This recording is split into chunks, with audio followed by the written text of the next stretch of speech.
Time దిద్దుతాను వదినా. నువ్వు దిద్దుతున్నది ఈ రోజు టైమా వచ్చే సంవత్సరం టైమా? నువ్వు చెప్పింది నిజమే, సూర్యం ఏదో అయింది. అబ్బాయి నాకేం కలదు వదినా, కెరియర్ సరిగ్గా పనిచేయట్లేదు. ముందు పైకి వెళ్తున్నప్పుడు స్లో అయిపోతుంది, కింద దిగుతున్నప్పుడేమో స్పీడ్ అయిపోతుంది. అంతేకాకుండా ప్రతి అరగంటకి ఇది గజ్జలు కొట్టాలా? గజ్జలా? గడియారం గజ్జలు కొట్టదు బాబు, గంటలు కొడుతుంది. అంటే గజ్జల వెనకాల ఏదో కథ ఉందన్నమాట. పెద్ద కథ ఏం కాదు వదినా, ఆ అమ్మాయి డాన్స్ చేస్తుంటే దూరంగా నిలబడి చూశానంటే. అంతేనా? అంతే అంటే అంతేకాదు, మాట మాట కలిసి కాసేపు కబుర్లు ఆడుకున్నాం దూరంగా నిలబడి. ఏం మాట్లాడుకున్నారు దూరంగా నిలబడి? ఇంకేం మాట్లాడుకుంటావు నా బొంద, ఆ అమ్మాయి డాన్స్ గురించి మాట్లాడుకున్నాం అంతే.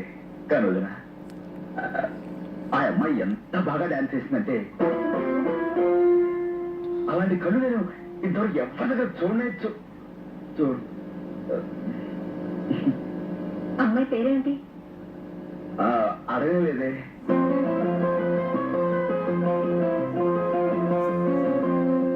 ఏమండి, నేను మీకోసమే వచ్చానండి. నాకోసమా? ఎందుకు? అదేనండి, ఆ రోజు మనం కలుసుకున్నాం, సరదాగా మాట్లాడుకున్నాం. కానీ అదేమిటో ఒకరి పేరు ఒకరు అడగటమే మర్చిపోయాం. మీ పేరు నాకు అవసరం లేదు, అందుకే అడగలేదు. అంటే అంటే నా పేరు తెలుసుకోవాలని మీకేమాత్రం అంటే అది కొంచెం కూడా ఇది. మీ పేరు నాకెందుకండి? నిజమే, వదిలేయండి. పోనీ మీ పేరేమిటో అదైనా తెలుసుకోవచ్చా? వస్తాను. నా పేరు మీకు కావాలి అంతేగా? ఆగండి ఆగండి ఆగండి, మీ పేరేమిటో నేనే చెప్తాను.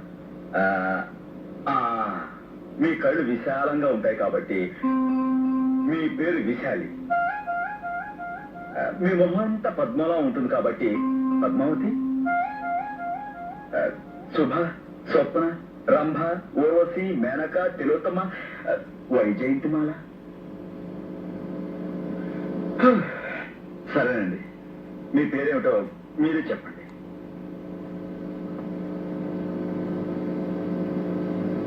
పెంటమ్మ.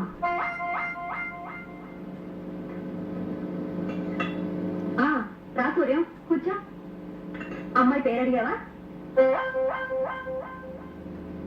నాకు తెలుసులే, నీకు ఈ రోజు పొద్దే తెలీదు. ఇంటికి పేరేమిటి?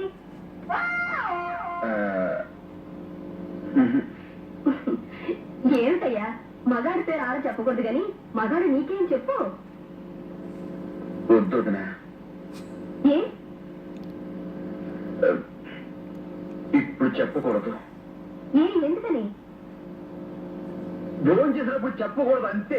నా వదిలే. సూర్య, అంత చక్కటి రూపేంటి, అంత చక్కటి రూపేంటి, అంత చెత్త పేరేంటి,